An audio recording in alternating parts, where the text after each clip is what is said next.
Podemos, então, começar? Podemos, sim. Beleza.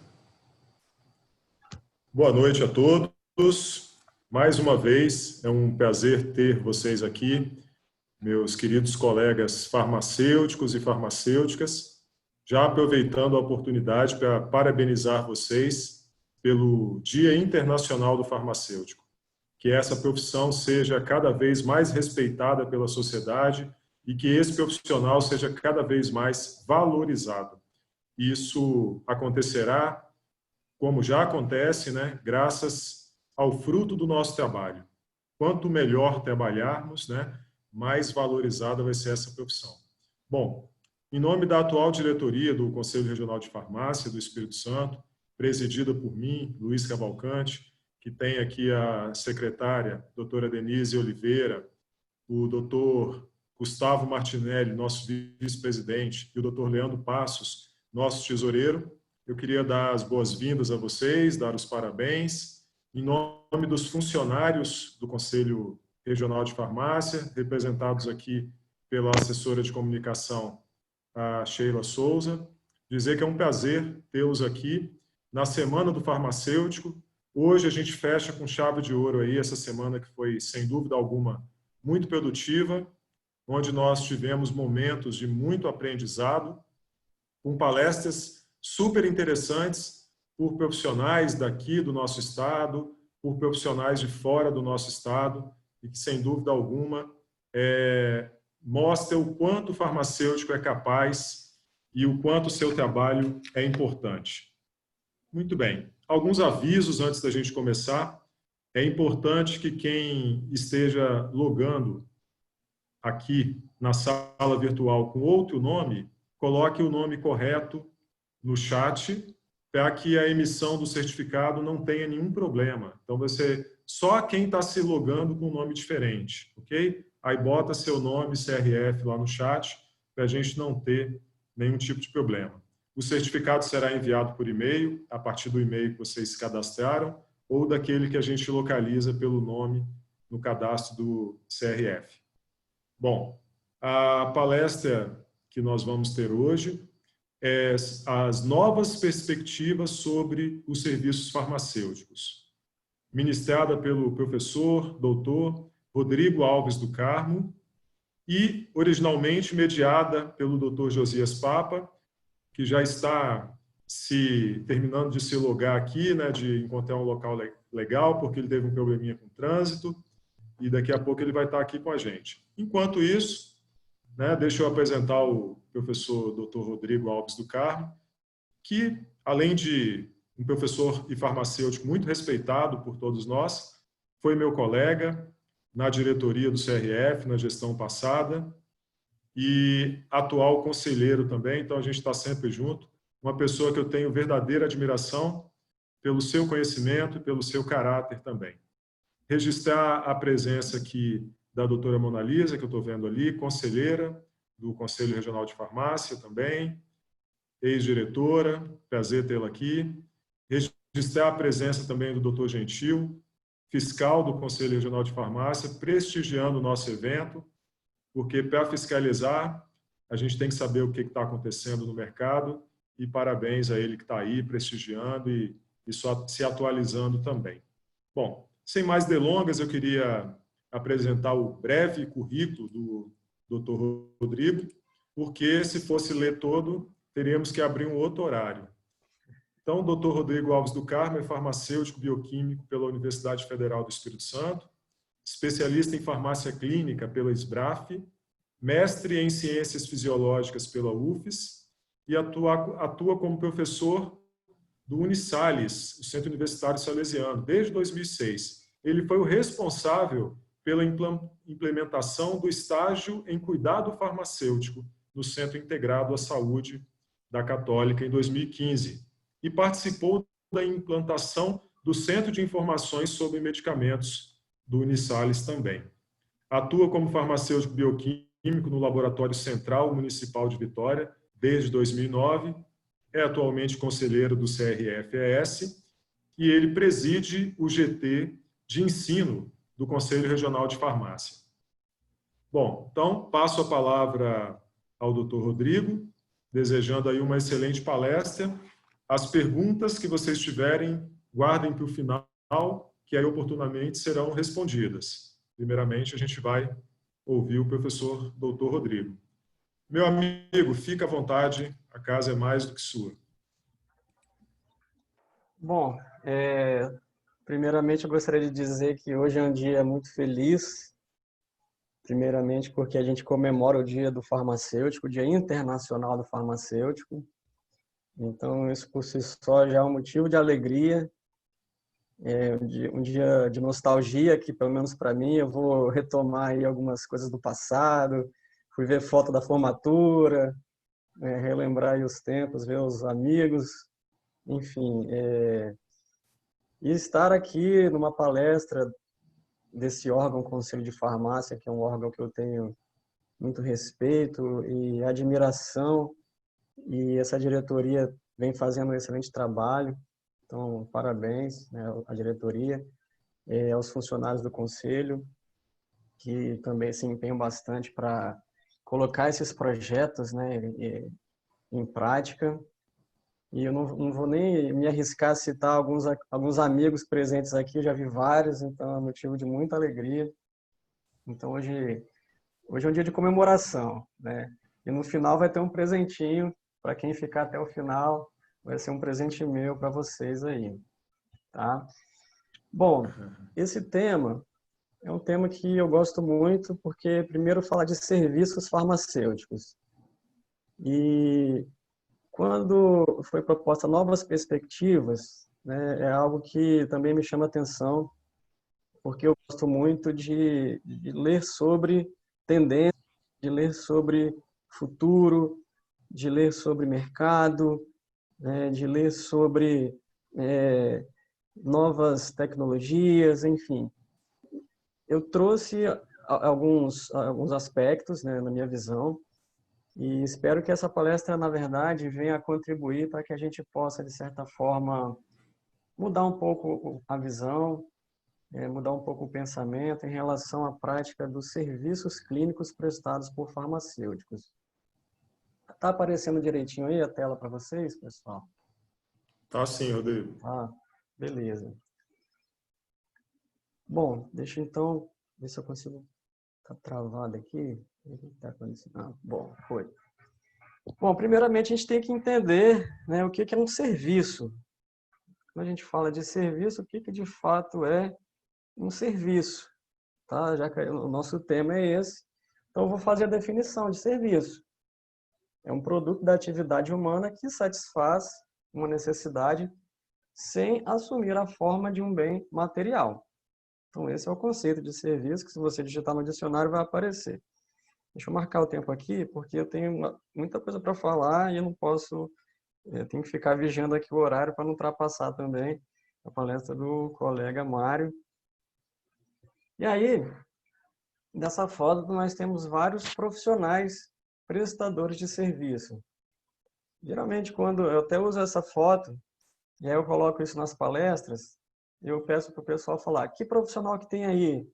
Então, um monte de gente fala, tem arquiteto, tem engenheiro, tem um enfermeiro, tem um executivo, tem um médico e não sei o quê. Os próprios farmacêuticos não falam do farmacêutico. Esse de jaleco ali poderia ser o farmacêutico, essa de verde ali não necessariamente é uma enfermeira, enfim. Os próprios colegas farmacêuticos não reconhecem muitas vezes esse estereótipo, né, do profissional. E aí, quando a gente fala de serviço, o que tem em comum, na verdade, é que todos eles são remunerados. Então, quando você vai ao médico, você sabe que vai ter que pagar uma consulta, né? Se, óbvio, se não for no SUS. Quando você vai contratar um serviço de um advogado, de um arquiteto, enfim. Então, acho que a primeira mensagem que a gente tem que passar é o seguinte: prestação de serviço envolve, obviamente, então, uma remuneração. Nada mais justo pelo grau de conhecimento que nós, enquanto farmacêuticos, temos, né? Então, seria até um outro assunto, né? A cobrança pelos serviços farmacêuticos, como fazer, quanto cobrar, né? Como começar, enfim. Fica até, né? A gente pode depois pensar em alguma coisa mais específica nesse tema, se for de vontade da maioria fomentar esse tema. E aí, o que acontece quando a gente encontra aí um excelente prestador de serviço? Se o cabeleireiro que você vai mudar de salão, muitas vezes você vai atrás, principalmente as mulheres aí, né? O cabeleireiro mudou, foi para um salão perto ali, ela vai atrás para manter aquele corte perfeito que ela conseguiu. Se o mecânico de confiança muitas vezes mudar de lugar, a gente também vai atrás dele, porque sabe que ele é um cara sério, é um cara ético, que não vai inventar problemas no seu carro, né? E o farmacêutico, se ele mudar de farmácia? Então, esse slide eu trouxe para a gente pensar, será que o farmacêutico ele é visto como um prestador de serviço? Será que quando a gente vai à farmácia, a gente busca o farmacêutico ou a gente busca o produto? Então, a gente ainda tem um modelo de farmácia muito centrado no produto. Tem uma explicação para isso acontecer, não estou dizendo que tem algo de errado nisso, mas a gente tem esse modelo que ainda é muito focado no produto. E aí a discussão justamente será que esse modelo ele é viável? Até quando ele é viável? Entende? Então a gente eu quero tentar passar essa mensagem para que a gente comece a pensar e a refletir sobre essas questões. Como a sociedade enxerga o farmacêutico? Como que será que a minha vizinha enxerga o farmacêutico? Como é que será que um parente enxerga um farmacêutico? Um amigo enxerga um farmacêutico? Então, até mesmo às vezes os nossos parentes, os nossos, né, não sabem de fato tudo que o farmacêutico pode fazer, que dirá a sociedade, que talvez não tenha tanta proximidade assim com o profissional farmacêutico, né? Tem uma história rápida que eu gosto de contar, muita gente já ouviu falar, mas eu vou contar porque talvez tem muita gente aqui que não ouviu. Meu filho, eu tenho um filho de 10 anos hoje, na época ele tinha, não sei se era 4 ou 5 anos. E aí minha cunhada é farmacêutica lá no Rio, trabalha no hospital, e o meu irmão veio para cá num feriado visitar a gente, e a minha cunhada não veio. E na ocasião meu filho perguntou: "Pai, cadê a tia Paula?" E eu falei que ela estava de plantão. Falou: "Ó, a tia Paula está de plantão, filho, no hospital que ela trabalha." Aí a pergunta dele, na época ele tinha 4 anos. Olha como que a sociedade enxerga o farmacêutico. Ela é médica, pai? Eu falei: "Não, filho." "Ela é enfermeira?" Eu falei: "Não." "Uai, ela é o quê?" "Se ela não é médica, não é enfermeira, ela é o quê?" Eu falei: "Uai, ela é farmacêutica." Aí ele falou: "Uai, mas o que é que faz um farmacêutico?" Aí eu, na hora eu pensei: vai ficar de castigo. Vai ficar de castigo 7 dias, né? Aí eu falei: papai é farmacêutico, esqueceu?" Aí eu comecei a conversar: "Pai, lembrei, lógico que eu sei o que faz um farmacêutico." Então tá bom, o castigo está abonado, né? Mas olha só o reflexo, né? Como que a sociedade enxerga. Uma criança de 4 anos não enxergou na ocasião que num hospital poderia ter um farmacêutico, um profissional da saúde, um profissional que cuida das pessoas, entende? Então, como que a sociedade enxerga o farmacêutico? Não é verdade? Nessa figura aí, ó, vamos imaginar. Aqui é um empregado falando com o chefe: "Chefe, amanhã eu vou chegar mais tarde, porque eu tenho uma consulta médica, ok?" Ok, sem problemas. Mas imagina que fosse o seguinte: "Chefe, amanhã eu vou chegar mais tarde porque eu tenho uma consulta farmacêutica, ok?" O chefe ia falar o quê? "O quê? Uma consulta farmacêutica?" Então, eu acredito que ia só estranho para o chefe um empregado falando que ia chegar mais tarde por causa de uma consulta farmacêutica. Então, eu trouxe isso justamente para a gente refletir. Será que nós somos vistos como profissionais que prestam serviços, como profissionais que fazem consulta, como profissionais prescritores, né? Então, na verdade, eu vou reformular a pergunta que eu fiz, não como que a sociedade nos enxerga, qual é a imagem que nós passamos para a sociedade, né? Porque eu acho que a gente tem que inverter essa lógica.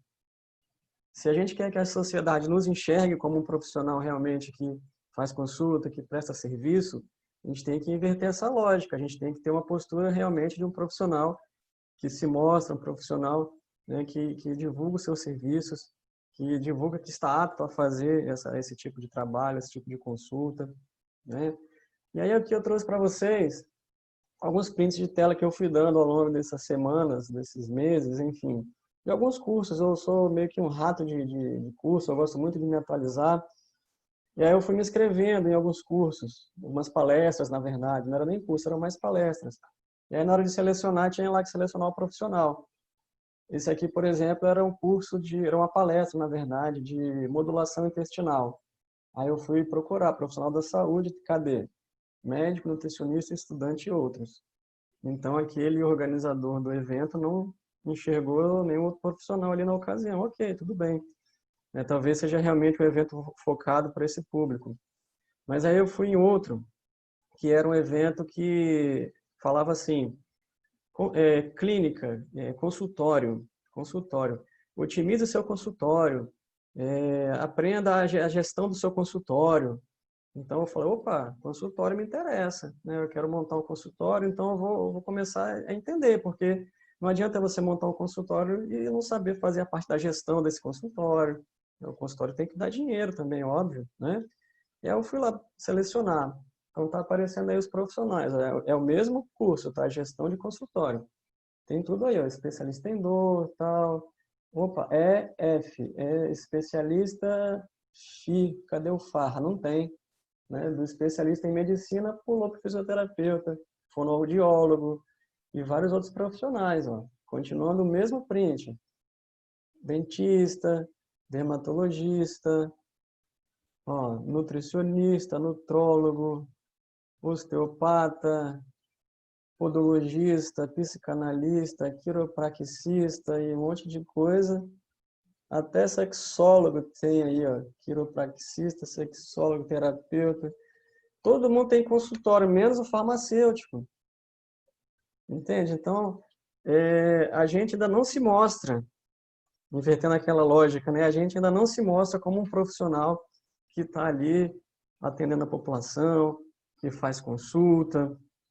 Talvez seja porque realmente está algo muito novo, muito incipiente, não é? Mas a gente ainda tem que inverter um pouco essa lógica. Então eu vejo que a gente está colhendo, né? Estamos colhendo o que plantamos no passado. Então quando a gente retoma lá da 5991 de 73, né? Quando ela foi criada e criou a figura do responsável técnico, e aí os farmacêuticos foram assumindo as responsabilidades técnicas, mas muitas vezes não estavam ali presentes. Então a população não enxergava o farmacêutico, a população nunca encontrava o farmacêutico ali. Então aquele velho ditado, quem não é visto, não é lembrado. Então nós estamos, na verdade, né, nesse momento, com um reflexo lá do passado, tá? Mas lógico que a gente está virando essa chave, né? Mas nós temos duas escolhas. Eu vejo que nós temos duas escolhas. E aí eu não sei qual é o desejo da categoria. Ah, eu tenho um desejo, pode ser que o meu desejo seja diferente do desejo da categoria. Mas as duas escolhas são basicamente o quê? Continuar da mesma forma. E se a categoria achar que tem que continuar da mesma forma, tá tudo bem, tá tudo certo. Não estou falando que tem o certo e o errado, não. Estou falando que nós temos duas escolhas, continuar da mesma forma e aí vamos ter os mesmos resultados. Não adianta querer ter resultado diferente fazendo as mesmas coisas. Ou nós temos que mudar a nossa forma de atuação. Então, assim, eu vejo que muitas vezes a categoria gosta muito de até mesmo falar, é o conselho, é culpa de não sei quem, é colocar a culpa no outro, mas e o que que eu estou fazendo? O que que eu, enquanto farmacêutico, estou fazendo? Será que eu estou mudando a minha rota? Será que eu estou mudando a minha forma de atuação? Entende? Então, assim, mais uma vez eu reitero, não tem o certo e o errado. Se a categoria achar que quer continuar da mesma forma, tá tudo bem, tá tudo certo. Eu tenho outro desejo, que não é continuar da mesma forma, tá? Quem quiser mudar, tem muita oportunidade, nós temos respaldo, nós temos conhecimento, nós temos tudo na mão, né?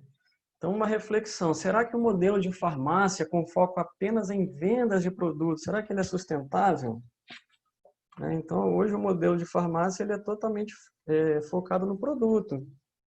Começa pelas propagandas de medicamentos, né, dos folders lá das farmácias, o layout da farmácia. Você não vê, por exemplo, um folder de uma farmácia escrito serviços farmacêuticos, venha fazer um acompanhamento da farmacoterapia, venha fazer uma revisão da farmacoterapia, né? Enfim, o foco é totalmente em quê? Promoção, venda, produtos. Então, será que esse modelo ele é sustentável? A gente tem observado uma tendência de mudar um pouco essa visão, tirar um pouco esse foco só do produto e começar a trabalhar um pouco mais o serviço. Então, os serviços farmacêuticos, né? E aí eu vejo que nós temos um sério risco, né, de sermos substituídos por máquinas. Nós corremos um risco? Sim, eu vejo que sim. Na verdade, não digo substituir, mas temos que nos adequar a essa nova realidade, não é mesmo? A gente observa, por exemplo, a telemedicina, onde você consegue uma consulta com o Albert Einstein, com um médico de referência da sua casa. Nós temos os planos chegando agora, os planos de saúde digitais. Está se falando em plano de saúde digital. Então, assim, as coisas estão evoluindo muito rápido. E se a gente também não acompanhar essas tendências, a gente vai ficar para trás, né? Então, a gente tem que estar sempre atualizado, sempre estudando. Existe um conceito que eu gosto muito, que é o de lifelong learning, né? Então, lifelong learning é aquele profissional, aquela pessoa que continua estudando sempre. Eu sou um lifelong learning, sempre estudando, sempre me atualizando, sempre buscando mais conhecimento, porque eu vejo que a única coisa que ninguém pode tirar de mim é o conhecimento. E conhecimento é poder. Nós temos muito conhecimento, temos que saber utilizar esse conhecimento que a gente tem. Alguns exemplos, né, de... Isso aí nem é tão recente não, tá? Isso é até um pouco antigo. Essa foto aí é dispensador de medicamentos, né, que esse aí não é no Brasil, esse é no Reino Unido, né? Então, dispensador de medicamentos também não é recente, tá? Até mais antigo. Tem aqui no Brasil, ó. Tudo bem que são produtos, né, perfumaria e tal, mas esse Fast Pharma já começou. Será que daqui a pouco eles não vão estar dispensando medicamentos? Será que daqui a pouco não vai ter uma telinha de computador que você vai digitar lá e conversar com a inteligência artificial? Porque a inteligência artificial ela consegue ter mais informação com mais precisão. Então, o que não vai te substituir? Porque se você simplesmente faz o que está na tela do seu celular, né, uma informação que está facilmente acessível, você pode ser facilmente substituído. O que não substitui? Né? Então, o cuidado, por exemplo, é algo que não substitui. Né? A máquina não consegue ter acolhimento, né? Se colocar no lugar do outro, né? A empatia. Então, o olhar integral no paciente, a máquina não consegue fazer. Então, eu vejo que o caminho do futuro é esse, tá? Eu vejo que o caminho é a prestação de serviços. E aquele farmacêutico que só entrega a caixinha, a gente sabe que existe, né? Eu gosto de falar assim, aquele farmacêutico entregador de caixinha, ele um dia ele vai acabar, mais cedo ou mais tarde ele vai acabar. Então, a gente tem que pensar nisso, né? O que eu quero no meu futuro? Eu quero continuar sendo farmacêutico? Se sim, pense que você tem que fazer algo de diferente. Continuar da mesma forma, eu vejo como algo muito precário. Até porque, vamos pensar, as legislações, elas são construídas de acordo com o desejo da sociedade, na verdade. Toda legislação é construída com base no que a sociedade deseja. Será que a sociedade deseja o farmacêutico? Será que a sociedade deseja ser atendida por um farmacêutico? Porque se a sociedade não deseja, pode chegar um juiz, um deputado, né, um legislador, e fazer uma proposta de não ter mais farmacêutico, como aconteceu em 2013, com a medida provisória 654 de 2014, né, 2014, né? Então, isso é muito precário. A gente querer sustentar uma profissão apenas com base na legislação é muito precário, tá? Então, vou repetir, sustentar uma profissão com base apenas na lei, eu vejo como algo que é muito perigoso. Então, nós temos sim, eu não pretendo continuar naquele caminho, eu pretendo seguir outra rota. Nós temos que seguir outra rota. Então, será que eu devo apostar nos serviços clínicos prestados por farmacêuticos, o que você traz para me embasar? O que você traz, professor, que me embasa, que me dá sustentação para eu apostar nisso aí? Então, olha só, o Brasil e o mundo estão envelhecendo, né? O mundo todo está envelhecendo, na verdade, né? Então, a estimativa para 2050 é de 2 bilhões de pessoas com 60 anos ou mais. Olha quanto idoso, né? No Brasil, em 2014, a população idosa chegou a 27,8 milhões de pessoas, representando 13,7% da população. Segundo o IBGE, em 2050, a população idosa será de 64 milhões de pessoas no Brasil. Eu já estou puxando aqui a palestra seguinte, né, do professor Mário.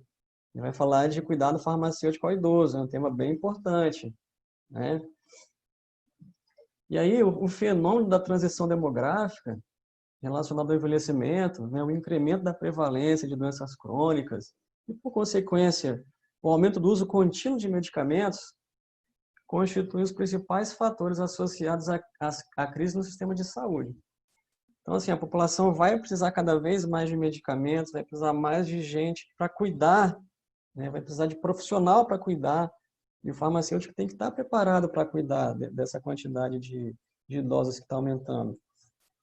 Olha a pirâmide do Brasil em 1970, a pirâmide do Brasil em 2010, representando aqui 67,6%, né, de pessoas aqui entre 15 e 64 anos. Em contrapartida, em 1970, você tinha a maior parte da população aqui, de 0 a 14 anos. 2010. Agora, 2030. Olha como que está aumentando o número de idosos, né? Então, de 15 a 64 vai passar a ser quase 70%. Quase 70% de pessoas precisando de cuidado farmacêutico. Então, e para 2060, esse número aumenta ainda mais. Então, a gente tem que pensar nesse trabalho, nesse futuro, que na verdade nem é tão futuro assim, na verdade eu vejo como algo que tem que ser no presente, para a gente realmente conseguir esse reconhecimento tão almejado. Outro dado importante que sustenta isso é que os problemas na farmacoterapia são responsáveis por cerca de 99% a 24% das internações hospitalares provenientes de atendimento de urgência. Então, eles afirmam ainda que cerca de 70% dos problemas na farmacoterapia seriam preveníveis com a atuação clínica do farmacêutico. Olha só, gente. Isso é lindo, né? É lindo e, ao mesmo tempo, é preocupante, né? Porque a gente poderia resolver 70% dos problemas, mas não resolve, né? Então, assim, a gente tem muita coisa a contribuir, muita coisa a fazer ainda. Muita coisa. Em 2013, houve 48 milhões de atendimentos de urgência, os quais resultaram em 11 milhões de internações financiadas pelo SUS. Estima-se que ocorreram de 1,2 a 3,2 milhões de internações que podem estar relacionadas a problemas na farmacoterapia. Então, o farmacêutico, além de tudo, ele é investimento, né? Porque se você consegue mitigar esses números, isso significa que você está gerando economia, né? Considera-se ainda que o custo médio por internação pago pelo SUS, né, foi de R$ 1.135,26. Então, olha o impacto financeiro disso. Então, como eu falei, além de tudo, o farmacêutico gera economia. E esse trabalho, né, um trabalho de um colega farmacêutico lá do Rio Grande do Sul, Gabriel Freitas. Olha só que legal, ele fez um trabalho de doutorado. Isso aqui é um trechinho lá da conclusão dele. Para cada real gasto com medicamentos pelo Ministério da Saúde, R$ 5,00 são gastos para resolver a morbimortalidade associada ao uso de medicamentos. Então, gasta R$ 1,00 para comprar e 5 para resolver a morbimortalidade. Eu gasto mais para resolver problemas de medicamento do que com o próprio medicamento. Tem uma coisa errada aí. Então, assim, os gestores, a gente tinha que ter alguma forma de mostrar para os gestores, né, como que o farmacêutico pode contribuir. A gente já tem visto muita coisa boa acontecer, muita evolução, muita coisa interessante. Aqui no estado mesmo, Cito aqui, por exemplo, Linhares, nosso amigo Leandro, que está presente aí. Outros locais também a gente tem visto muita coisa bonita, muita coisa boa acontecendo, que sirva de exemplo e que isso reverbere também em outros municípios, em outras localidades. Da mesma forma, foi verificado que mais da metade dos casos seriam evitáveis. Olha só que legal. Quer dizer, mais da metade desses casos poderiam ter sido evitados, gerando o quê? Economia. Gastos desnecessários foram realizados. E aí, pessoal, né, isso que a gente está falando, na verdade, outros países já fazem há muito tempo, então o Brasil está atrasado nisso. Vários países incentivaram a ampliação da atuação clínica do farmacêutico, né, como uma estratégia para obter melhores resultados com tratamentos e outras tecnologias em saúde. E obtiveram resultados positivos. Então, aí tem vários países, né? Canadá, Reino Unido, Espanha, Portugal, Nova Zelândia, Austrália, Estados Unidos, Suíça e por aí vai. Então, vários países já fazem isso que a gente está falando aqui agora, eles já fazem há muito tempo. Eles já estão na nossa frente. Então, vamos pegar o que eles já fizeram, vamos aplicar. Não precisa de inventar a roda, não. Pegar o modelo e adaptar para o nosso. E aí, pessoal, para a gente, né, entender o que fazer, tá? Beleza, eu já entendi que eu tenho uma super oportunidade, eu já entendi que é importante, mas eu preciso entender melhor, na verdade, de fato, do que se trata isso, como fazer. Então, são conceitos também muito novos. A gente vê que até os próprios colegas não têm 100% desse domínio do conhecimento do que é cuidado farmacêutico, do que são os serviços clínicos prestados por farmacêuticos. Então, quer dizer, se nem a categoria muitas vezes sabe, né, é exigir demais que a população também saiba, não é verdade?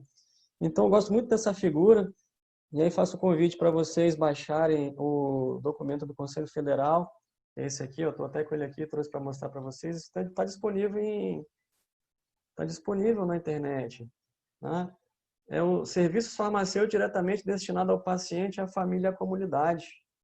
É um livro, né, que está disponível em PDF, não só esse, vários outros. O Conselho Federal desenvolve muita coisa bonita, muitos trabalhos, né, muita informação para a gente. E aí, nesse documento, tem uma figura semelhante a essa. E aí ele destrincha para a gente o que é a farmácia clínica. Então, na verdade, farmácia clínica é uma área do saber.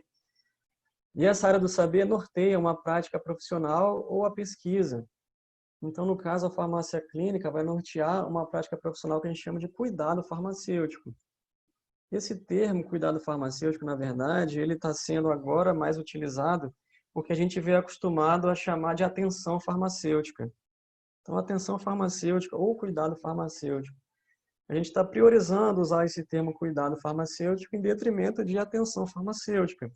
Porque a gente acabou pegando o termo de Portugal e passou a utilizar. Mas o correto mesmo seria falar cuidado farmacêutico. Então, o cuidado farmacêutico é o quê? É um modelo de prática, é uma prática profissional. Então, um conceito, né? Um modelo de prática que orienta a provisão de diferentes serviços farmacêuticos diretamente destinados ao paciente, à família e à comunidade. Qual é o objetivo? Visando o quê? Visando a prevenção e resolução de problemas da farmacoterapia, ao uso racional e ótimo dos medicamentos, a promoção, a proteção e a recuperação da saúde, bem como a prevenção de doenças e de outros problemas de saúde. E para fazer cuidado farmacêutico, você tem que conhecer muita coisa. Nós conhecemos muita coisa. O farmacêutico, ele tem uma formação bem completa, mais completa até do que vários outros profissionais que talvez acabam tendo uma atuação de maior destaque do que a gente. Então, eu vejo que às vezes nós somos muito tímidos em algumas coisas, né? Então, quais são esses serviços? Então, a gente vai definir como serviços clínicos prestados por farmacêuticos. Então, a gente vai falar do serviço e depois vai tentar trazer para vocês aí o que a gente pode fazer de novo, né? O que a gente pode começar a implantar. Não precisa de ser algo muito complexo, né? O importante é começar. O importante é começar a fazer alguma coisa, fazer algum serviço. Seleciona um, começa a fazer, entende? Depois você vai ampliando. Então, eu vou trazer algumas ideias para vocês. Tá? Mas esses serviços aqui, eles já estão bem estabelecidos. Os serviços clínicos, eles estão bem estabelecidos. O que a gente tem que fazer, na verdade, é adaptar a cada situação específica. Então, esses são os serviços clínicos diretamente relacionados ao paciente. São 9. Educação em saúde, rastreamento em saúde, manejo de problema de saúde autolimitado, dispensação, conciliação de medicamentos, monitorização terapêutica, revisão da farmacoterapia, gestão da condição de saúde e acompanhamento farmacoterapêutico. Ah, professor, então eu já faço um monte de coisa aí. Com certeza. Com certeza, muitos farmacêuticos fazem muitos desses serviços que estão aí. Talvez não divulguem tanto, né? Talvez não documentem. Então, uma coisa bem importante é a gente passar a documentar esses serviços, profissionalizar esse serviço, talvez, né? Usar mais prontuário. Não precisa de ser software, não. Ah, não tenho dinheiro para investir em software. Ok, pode fazer manualmente. Lá na clínica que eu atendo, né, na verdade, a gente tem um serviço na instituição de ensino que eu trabalho, e lá a gente tem um Centro Integrado de Atenção à Saúde, é o CIASC, Centro Integrado de Atenção à Saúde do Salesiano, né? E lá a gente tem, na verdade, uma clínica multiprofissional, tem fisioterapia, tem nutrição, tem psicologia, tem farmácia. A gente faz o acompanhamento farmacoterapêutico dos pacientes da clínica. Então, a gente identifica aqueles pacientes com maior necessidade e faz esse acompanhamento. Quem faz esse trabalho são os alunos. A gente já faz esse trabalho a gente chama, né, o estágio em farmácia clínica desde 2015. Então, vai para 5 anos já que a gente está fazendo. Agora, com a pandemia, que a gente está parado. A gente não conseguiu engajar a teleconsulta, mas é uma coisa que a gente tem que pensar, teleconsulta. Né? Por que o farmacêutico não pode fazer? Pode fazer sim. Desde que faça bem feito, documentado, né? Seguindo os procedimentos preconizados na legislação. Então, eu vou dar exemplos aqui, pessoal, para vocês, de situações rotineiras que você poderia fazer um serviço como esse. Tá? Então, por exemplo, eu trouxe 9 casos. O caso 1 é um paciente do sexo masculino aposentado, procurou o serviço de cuidado farmacêutico do seu bairro. Na anamnese, o farmacêutico verificou a pressão arterial, 160 por 90. Então, você tem um instrumento na farmácia, que é ou esse manômetro, né, o estetoscópio para aferir a pressão, ou aquele aparelho de aferir pressão automático, enfim. Você deve ter isso na sua farmácia para aferir essa pressão do paciente, se você quiser fazer o serviço, né?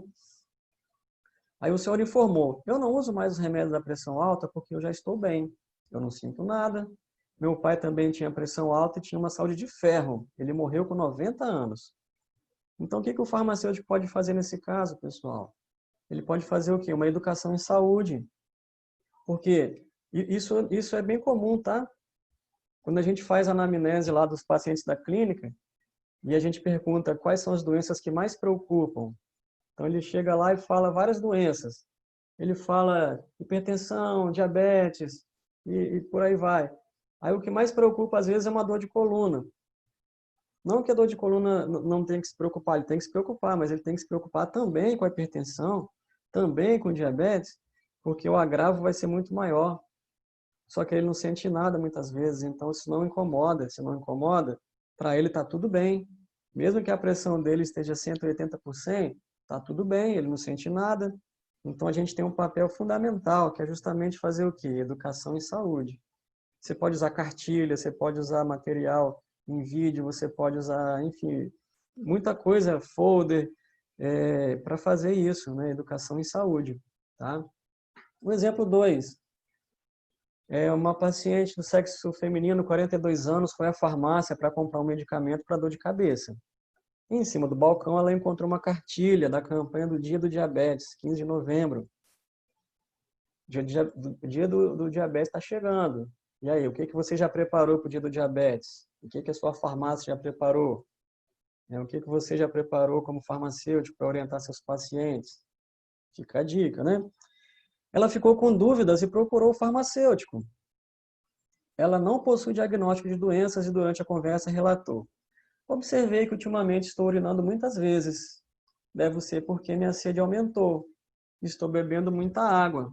O que o farmacêutico pode fazer aí? Pode fazer um rastreamento em saúde. Olha só, a pessoa, né, tá vindo ali dando todas as oportunidades de você chamar a pessoa para fazer o quê? Um rastreamento. Verificar a sua glicose através do glicosímetro, preencher um formulário Find Risk para fazer uma identificação, se for o caso, fazer um encaminhamento qualificado para o médico. Entende? E aí, se você faz isso, com certeza você ganhou um paciente e provavelmente os médicos vão começar a indicar você e a sua farmácia. Caso 3, Joana leva sua filha de 7 anos até a farmácia para comprar um xarope antitussígeno. O farmacêutico faz algum questionamento sobre a tosse da criança. Há quanto tempo? Tosse seca, produtiva, né? Enfim. Piora em algum momento do dia? Observa a diferença na tosse de acordo com o ambiente? Identificou fatores que agravam ou aliviam a tosse? Outros sintomas associados? Espirro, congestão, febre? Então, o que o farmacêutico está fazendo aí? O que ele pode fazer? O manejo de problemas de saúde autolimitado, né? Então, ele vai fazer o manejo, ou seja, o manejo de problemas de saúde autolimitado consiste em identificar essas necessidades de saúde. Então, primeiro você tem que entender que o problema de saúde autolimitado é uma condição de saúde em que a pessoa tem sintomas e eles têm um tempo, né, de aparecimento e tem que desaparecer em determinado período de tempo.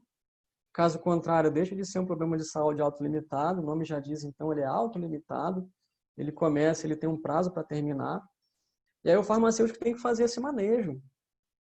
Eu já tive relatos fantásticos de colegas, teve um que foi até meu aluno, ele falou: professor, eu fiz isso e salvei a vida de um cara, ele chegou na minha farmácia com azia, só que ele achou que era azia. A gente sabe que, às vezes, o indivíduo, no início de um infarto, ele sente uma sensação de desconforto gástrico semelhante a uma azia. E aí, na hora, ele teve alguma intuição, né? Óbvio, ele é um excelente farmacêutico também, começou a conversar, mas ele falou que na hora ele fez, eu não sei se ele aferiu a pressão, ele fez algum procedimento que ele identificou lá, falou: ó, e o senhor estava com o filho, falou: leva seu pai no médico agora, vai no hospital agora, porque ele pode estar tendo alguma coisa mais grave. Ele estava infartado já, entende? Então, o farmacêutico fez o quê? Ele fez um manejo de problema de saúde autolimitado ali. Ele não simplesmente entregou o comprimido para azia lá, o medicamento para azia, entende? Então, você vai ser aquele farmacêutico que vai, de fato, fazer um trabalho diferenciado ou vai se limitar a perguntar se ele quer o sabor um ou o sabor outro, né? Então, é disso que eu estou falando, pessoal, é de aplicar os nossos conhecimentos. Nós temos esse conhecimento clínico, nós temos muita bagagem. A gente tem que aplicar, na verdade, no nosso dia a dia. Outro exemplo, uma mulher de 76 anos vai à farmácia retirar os medicamentos, tem história de hipertensão, dislipidemia, tabagismo, fumou por 20 anos, doença arterial coronariana, né, infarto, enfim, toda complicada. E aí usa esses medicamentos aí, ó, simvastatina, tal. Ela foi lá, na verdade, pegar os medicamentos. Ela já está acostumada. Simvastatina, AS, clopidogrel, enalapril. E aí, na hora da dispensação, o que o farmacêutico identificou? Na conversa, então aquele farmacêutico que realmente conversa com o paciente, né, que pergunta como que ele usa. Porque uma coisa é você perguntar: tá usando direitinho? Ele vai falar: com certeza. Outra coisa é você perguntar: me fala como que você usa, como que a senhora usa. E aí, se você colocar a pessoa para falar como que ela usa, você identifica isso aí. E ela falou: às vezes uso de manhã, porque dá no mesmo. E aí o farmacêutico vai fazer o quê? Vai orientar o uso correto em relação a esse fármaco simvastatina. Tem que ser melhor usado à noite, tal, etc. Então, isso é dispensação. Isso é dispensação. Não é simplesmente entregar a caixinha e falar: paga no caixa. Isso é entrega.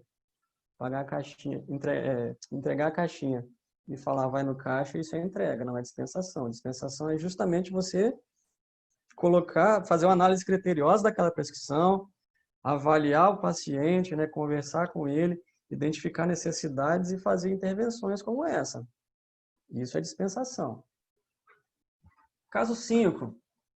JBR, 68 anos, portador de hipertensão e dislipidemia, em consulta, né, relatou que está apresentando tontura ao longo do dia.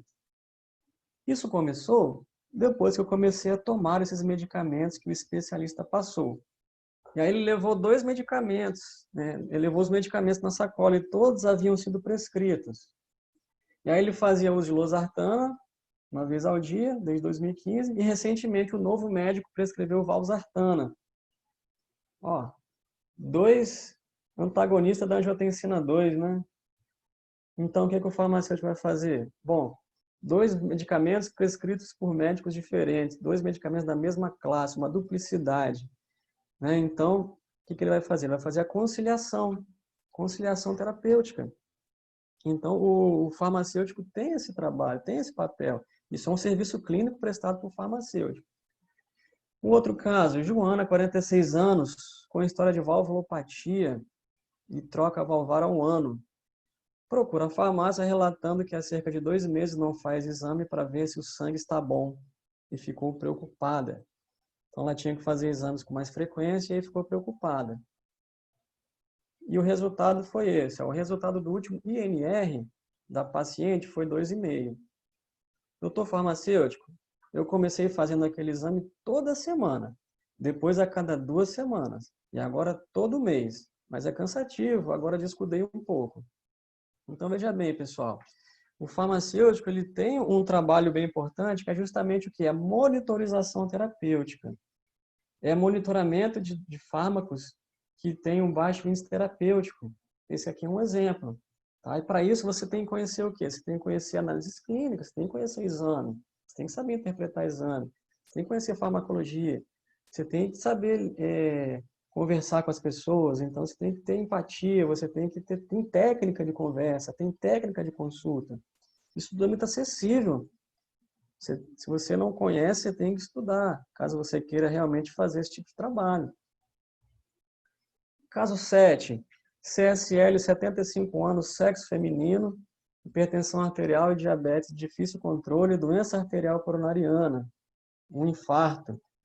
Na consulta farmacêutica, apresentou hemoglobina glicada de 8,5 e PA 160/90, ou seja, está descompensada em relação à diabetes e em relação à pressão arterial, né? E aí levou esses medicamentos. E aí o farmacêutico foi perguntando quais os medicamentos e os horários.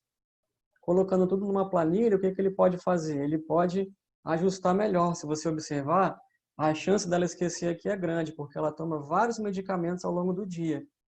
É possível agrupar? É possível. Vai agrupar esses medicamentos e organizar a tomada. Então, ele vai fazer o quê? A revisão da farmacoterapia. Revisão da farmacoterapia. Então, esse também é um serviço clínico prestado pelo farmacêutico. Caso 8. MLA, 70 anos, sexo masculino, diabetes tipo 2, insulinizado. A hemoglobina glicada foi de 8,5, o que fez com que o farmacêutico solicitasse um diário glicêmico. Então, o diário glicêmico é aquele procedimento que o paciente vai fazer várias medidas de glicose, né, em 5 dias, e aí você vai ter esse resultado para avaliar. Esse aqui é um diário de 3 dias, mas tem de 5 dias também. Jejum após café, antes do almoço, após o almoço, enfim, você vai ter esse diário de glicemia. E aí, de acordo com esse resultado, o que você, enquanto farmacêutico, pode fazer? Você pode fazer a gestão da condição de saúde desse paciente. O que é a gestão da condição de saúde? É você ajudar esse paciente que já está com o tratamento adequado a obter os melhores resultados. Será que ele está usando o medicamento correto? Será que ele tem alguma dificuldade com a alimentação? E você vai dar informação, você vai empoderar o paciente. Isso se chama gestão da condição de saúde. E o serviço clínico mais completo é esse aí, ó, do caso 9. É justamente um indivíduo de 68 anos, diagnosticado com hipertensão arterial, colesterol alto, gastrite, refluxo. E aí ele toma losartana, ele toma hidroclorotiazida, ele toma simvastatina, ele toma omeprazol, tem dificuldade para lembrar de tomar os medicamentos, às vezes esquece, principalmente os medicamentos para hipertensão, que são 3 vezes ao dia. Então, ele tem baixa adesão, o que é bem comum. Muitos pacientes não aderem muito bem ao tratamento. E, às vezes, toma no horário certo, pois quando lembra já passou do horário. Então, o que você vai fazer? O acompanhamento farmacoterapêutico. Então, pessoal, aqui nós temos 9 serviços, né? Deixa eu só voltar para a gente... 9 serviços: educação em saúde, rastreamento em saúde, manejo de problemas de saúde autolimitados, dispensação, conciliação, monitorização terapêutica, revisão da farmacoterapia, gestão da condição da saúde e acompanhamento farmacoterapêutico. Então, assim, a gente tem muita coisa para fazer, muita coisa para contribuir com a saúde da população, né? Temos amparo legal? Com certeza, olha aí, ó. Um monte de resolução 585 do CFF, que é de 2013, regula as atribuições clínicas. A 586 de 2013 regula a prescrição. Veio agora a Lei 13.021, agora não, né? Já tem 6 anos já, ela foi de agosto de 2014. Dispõe sobre o exercício e a fiscalização das atividades farmacêuticas. Só para vocês terem uma ideia, não sei se vocês já chegaram a ler, lá no artigo 13 dessa lei, se não leram, por favor, depois leiam esse artigo 13 da Lei 13.021. O que ele diz? Obriga-se o farmacêutico a... Ele não está falando que é opcional, não, tá? Está falando que é obrigado a fazer o quê? O acompanhamento farmacoterapêutico dos pacientes, por meio de preenchimento de fichas. Então, é obrigado, gente. Agora, por que a gente não está fazendo, eu não sei, mas que é obrigado na lei é.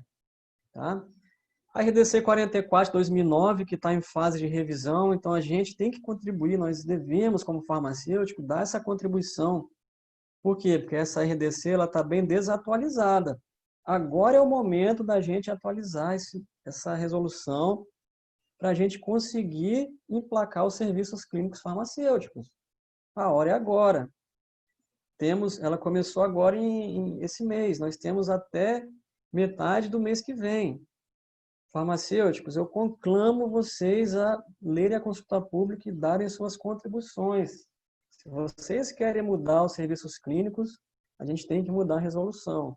A gente tem que atualizar essa resolução, adequando a nossa realidade. RDC 44/2009. Depois, quem puder aí, até puxa aí, pessoal do apoio aí, a Sheila e tal, puder passar no chat para a Sheila, tá? A consulta pública, para o pessoal acessar. É bem importante, pessoal, muito importante. Tá?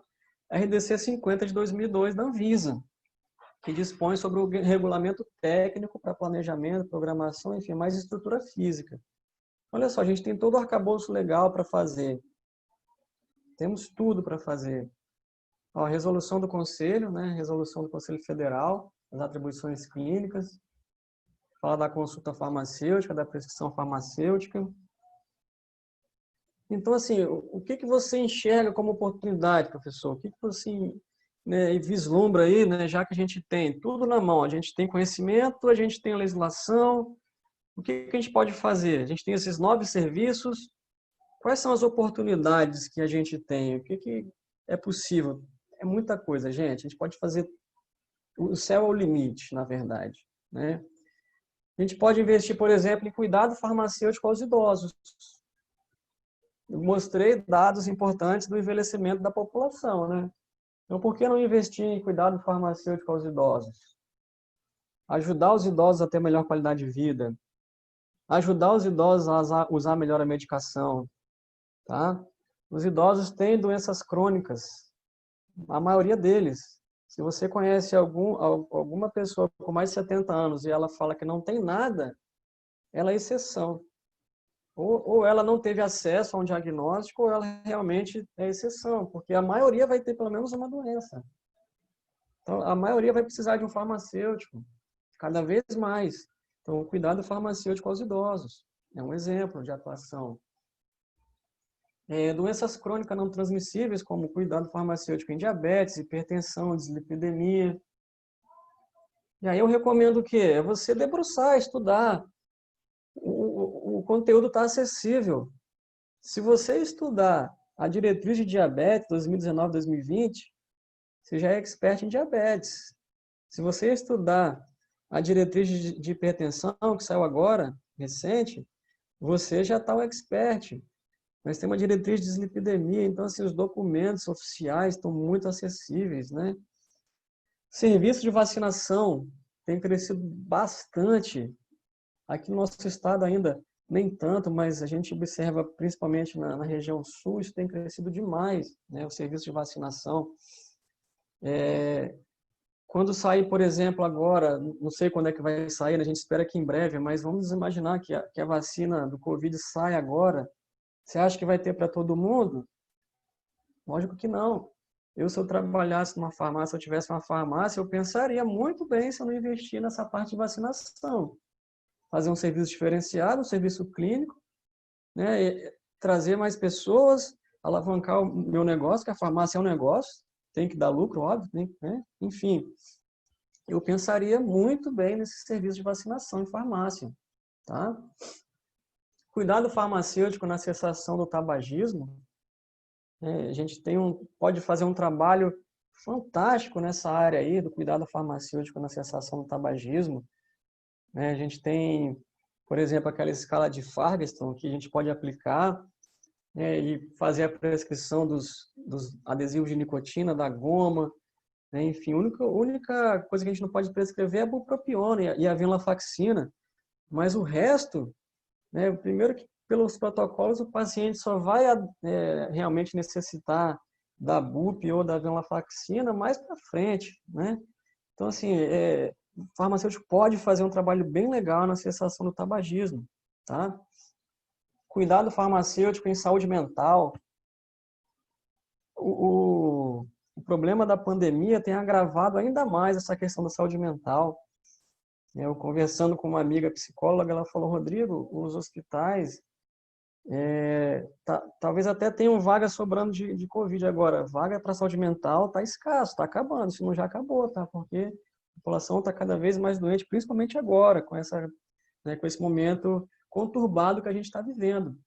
Então, cuidado farmacêutico em saúde mental, vai se especializar nisso se esse for o seu desejo. Tem que fazer o que gosta, óbvio, né? Consulta farmacêutica no emagrecimento, alguns chamam de gestão do peso. Temos vários colegas que já atuam nessa frente aí. Por exemplo, o Josias, né, que é um colega que... O Josias, tem a Isabela lá em Cachoeiro, tem o Marcos Pedro agora que está entrando nessa parte. Então, assim, temos vários colegas que estão atuando nessa área de emagrecimento, gestão do peso. Então, eu acho que o mais difícil é alguém começar. Quando alguém já começou, e eu particularmente, eu sou daquele assim, se eu estou vendo um colega meu se destacando, eu acho isso lindo, eu acho isso maravilhoso, porque quanto mais farmacêutico se destacando, melhor. É óbvio, né? Por quê? Porque a valorização do profissional é ponto para ele e é ponto para mim também, como farmacêutico. A gente tem que também pensar que se o colega se valoriza, se o colega se destaca, isso reverbera em mim como farmacêutico, como classe. Então, vamos ser corporativistas, vamos ajudar uns aos outros, vamos ter união, porque assim a gente também consegue virar essa chave. Um assunto bem, né, interessante que tem ficado em alta aí, a modulação intestinal, que se aplica em muita coisa, aplica no emagrecimento, aplica na saúde mental, aplica em um monte de coisa, modulação intestinal. O farmacêutico pode prescrever, né, vários probióticos, prebióticos aí, ó. Então, quantos farmacêuticos estão prescrevendo? Poucos, né? Naquele curso que eu mostrei lá, que eu fui matricular, não tinha opção farmacêutica, só tinha outros, médico, nutricionista e outros, né? Por quê? Porque ainda não somos vistos, né? Ainda não nos mostramos, na verdade, como prescritores, né? E aqui eu trouxe alguns instrumentos ó, que a gente pode utilizar. Então, instrumentos que nós podemos utilizar para prestar esses serviços clínicos. Ó. Rodrigo, desculpa te interromper, é a questão do tempo, tá? Já estou finalizando. Então tá bom. 2 minutinhos já finalizo já. Ótimo, obrigado. Instrumentos, né, para os serviços clínicos, ó, então nós temos aí a bioimpedância, um estadiômetro, os testes rápidos, né, que eu tenho uma visão importante sobre isso. Eu vejo que também é uma coisa que não tem para onde correr, a questão dos testes rápidos em farmácia. Aqui um peak flow para a gente avaliar o pico de fluxo respiratório, né? Aqui um aparelho de pressão para ferir pressão, que é mais comum, um oxímetro, enfim, você tem muita coisa que você pode fazer, pode utilizar. Por que não faz? Por que não? Entende? Então acho que a gente assim temos exemplos de, né, modelos de êxito para copiar de outros países, de locais aqui do Brasil que já funcionam muito bem. Temos embasamento legal, temos conhecimento, temos que aumentar nossa autoestima, na verdade. A gente tem que ter mais confiança naquilo que a gente tem, nesse conhecimento. Temos que ter atitude, né? Temos que sair da zona de conforto. Sair da zona de conforto é desconfortável, óbvio, né? É mais fácil você ficar ali naquela zona de conforto, mas eu vejo que é necessário. A nossa classe precisa de sair da zona de conforto, né? E tem que deixar de ser aquele elefante que acha que não pode tirar a estaca, porque ele foi criado assim. Desde pequeno ele ficou preso ali, e aí quando ele cresceu, ele consegue derrubar uma árvore, mas ele acha que ele não consegue tirar uma estaca. Por quê? Porque ele sempre, né, ele cresceu assim, ele acha que é assim para sempre, e não é. Então nós temos que mudar essa visão, tá? Então só para fechar, como eu falei, já estava fechando, tá, Luiz? Para quem não sabe para onde vai, qualquer caminho serve. Qualquer caminho serve. Então, para onde vocês querem ir? Eu quero para o caminho do reconhecimento, para o caminho dos serviços clínicos prestados por farmacêutico. Eu acho que a gente tem muito, muito, muito a contribuir com a sociedade, com a população.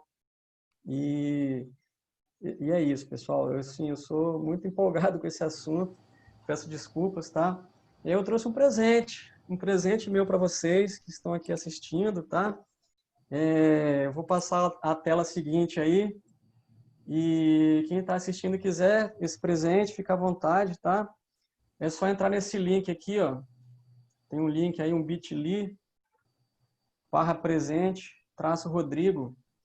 E aí você vai baixar aí, ó, esses 4 formulários, 4 modelos aí de receituário totalmente editáveis.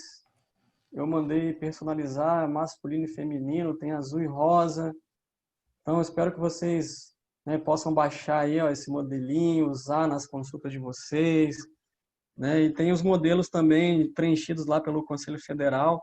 Então, tem um total de 11 documentos nesse link aí que vocês podem baixar, usufruir. Depois me conta quem está usando, quem não está, né? E vamos crescer junto, pessoal. Tamo junto sempre. Valeu, Luiz. Obrigado.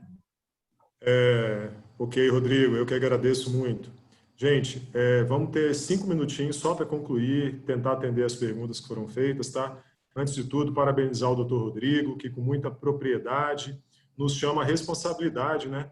Mostrando que a sociedade vai reconhecer, vai valorizar o farmacêutico à medida que o farmacêutico fizer algo diferente e que se destaque.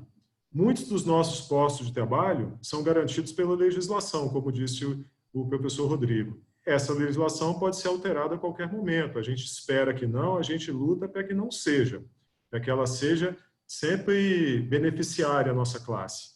O Dr. Rodrigo, através dos casos clínicos aí, dos estudos de caso, mostrou para a gente alguns serviços que podemos prestar já e que tem respaldo na legislação. Cabe a cada um procurar fazer o melhor por si, investir em si mesmo, em conhecimento, ir atrás, ver quem está fazendo o serviço. A gente tem no Conselho o GT de prescrição, que envolve essa questão de serviço farmacêutico. Esse GT sempre está procurando trazer palestras e conteúdos nesse sentido para estimular. A gente não pode pegar pela mão e ensinar a fazer. O nosso papel, né, enquanto conselho, é de dizer, você está apto, você tem o apoio. Hoje em dia, se você quiser abrir o consultório como profissional, você não tem que registrar esse consultório, você não vai pagar anuidade por isso. Você não tem que declarar um horário de assistência no consultório. Não estou falando de farmácia, tá, gente? Porque farmácia é um CNPJ, é uma empresa. Estou falando de consultório farmacêutico, de serviço farmacêutico. Todas as facilidades para fazer isso. Então, cabe cada um arregaçar as mangas, aproveitar as oportunidades. O conselho vai apoiar, tá? Porque é o nosso papel, além do papel de fiscalizar. Todo mundo tem medo de fiscalização, tem medo de multa. Ninguém gosta de receber multas, né? Mas o papel principal do conselho é a fiscalização para garantir o serviço farmacêutico à sociedade e também para orientar o mercado, né? Que a gente sabe que se não é a fiscalização, o mercado não ia simplesmente contratar o serviço do farmacêutico. A gente é muito claro em enxergar essa realidade. A Luzia perguntou, Rodrigo, como você vê a posição dos gestores do sistema público em relação aos serviços farmacêuticos, né? Com todo o apoio e capacitação a nível de conselhos e Ministério da Saúde, assim como o empenho de muitos colegas farmacêuticos, o cuidado farmacêutico parece ser rejeitado pelos gestores. Assim, sendo objetivo, Rodrigo, como é que você vê essa questão dos gestores públicos e o cuidado farmacêutico? Olha, isso varia muito de acordo com a gestão, né? Nós temos exemplos fantásticos, por exemplo, Curitiba. Curitiba é um sonho, né? Então lá funciona muito bem e eles estão cada vez mais ampliando. Agora, infelizmente, há localidades que eles enxergam ainda o farmacêutico como um gasto. Talvez não tenham entendimento que quando investe no farmacêutico, na verdade, o retorno vai vir e eles vão ter economia. E a população que vai sair ganhando também, né? Sim. Aqui no estado a gente tem alguns trabalhos interessantes começando, mas a gente tem que avançar mais. Mas eu vejo que é uma tendência da gente conseguir esse avanço. Agora, a velocidade desse avanço, eu acho que vai depender também um pouco da gente, enquanto classe, tentar alavancar isso também. Não basta ficar só aguardando, né? Não tem que ficar só aguardando, Isso. não. A gente fala, né, Rodrigo, enquanto a sociedade não reconhecer o papel, né, importante, e cobrar do gestor público, o gestor vai ficar de boa, né, se a sociedade, Sim. se o usuário não cobrar. Então, é importante a gente fazer um trabalho que a sociedade queira, porque ela vai exigir, como ela exige outros profissionais. É um caminho também, né? A Rita parabeniza você, Rodrigo, pela palestra e gostaria de saber como você vê a legislação sanitária existente atualmente em relação aos serviços farmacêuticos prestados em consultórios farmacêuticos independentes. Você até citou isso durante a palestra, né? Mas você pode A abordar legislação, na novamente. verdade, não tem uma legislação sanitária específica para consultório farmacêutico independente. O que a gente tem, basicamente, é a RDC 50 de 2002, né, porque a 44 é para farmácia e drogarias. Então, é uma área que ainda carece de uma regulamentação maior. Eu acho que até uma pauta que a gente pode puxar é justamente trabalhar um pouco em cima dessa regulamentação, talvez o GT, né, de prescrição, o GT, né, tentar traçar alguma coisa em nível municipal, em nível estadual, não sei. Eu acho que a gente pode fomentar essa discussão e avançar, porque realmente é algo que precisa, viu, Rita? Eu acho que é bem carente ainda. Mas mesmo assim, né, Rodrigo, a gente vê os colegas com seus consultórios farmacêuticos independentes, abrindo caminho, prestando um serviço de qualidade, tendo retorno pessoal, profissional, financeiro, né? Sim. O Adilson perguntou sobre a gravação das palestras. Elas vão subir para o YouTube, né? E depois a gente vai ter um link a partir do nosso site, jogando lá no YouTube essas palestras que estão sendo gravadas quando o professor permite essa gravação, tá? Então vai ser pelo link do nosso site que vai jogar para o YouTube. Deixa eu ver o que mais aqui. Algumas pessoas falando que já realiza a consulta clínica farmacêutica, que é muito gratificante, que tem retorno, que trabalha em drogarias, que vai começar a fazer vacinação. Parabéns, né? Eu acho que é por aí mesmo, tem que abrir caminho. O Rodrigo Ô, Luiz, eu citou não aqui sei da se consulta. o questionamento da Rita talvez se referia à questão, por exemplo, de alguns serviços que já estão bem estabelecidos em farmácias e no consultório independente talvez não esteja tão bem definido assim, né? Uhum. Pode ser. Muita gente parabenizando aqui. Lembrando que o Rodrigo citou da consulta pública 911, que a gente colocou o link aqui, que ela vem atualizar a RDC 44 e vai falar dos serviços realizados em farmácia. Recomendo, pessoal, que vocês entrem, né, participem dessa consulta, sugiram, né, para que ela seja favorável à profissão farmacêutica. Gente, o nosso tempo, infelizmente, esgotou.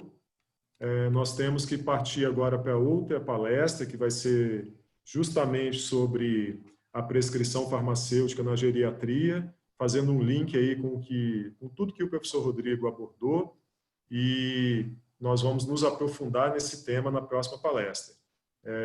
Agradeço a todos que ficaram presentes aqui até o momento, né? E convido-os para a próxima palestra. Rodrigo, suas últimas considerações aí. Mais uma vez, obrigado pela participação e excelente palestra. É um enorme prazer poder, primeiramente, contribuir, né? Sempre que tiver farmacêutico reunido em prol da classe, eu estou dentro, estou junto sempre, né? Porque a gente tem que estar unido mesmo. E eu até gostaria depois que quem fez alguma pergunta aqui não se sentiu contemplado, pode me mandar, meu e-mail está aí, eu respondo, pode mandar lá no Instagram, tá? Por favor. Eu coloquei o seu Estou à Instagram aí, da disposição para Nuggets também. responder depois, caso precise, que eu vi que algumas perguntas aqui não foram respondidas, né, por causa do tempo, tá? Pode me acionar lá, pessoal, não é incômodo algum, pelo contrário. É sempre um prazer poder ajudar os colegas. Muito bom. Então, vamos lá, pessoal, para a próxima? Vamos deixar esse ambiente aqui, que vai ser aberto um próximo. Até daqui a pouco. Até mais, Rodrigo. Obrigada.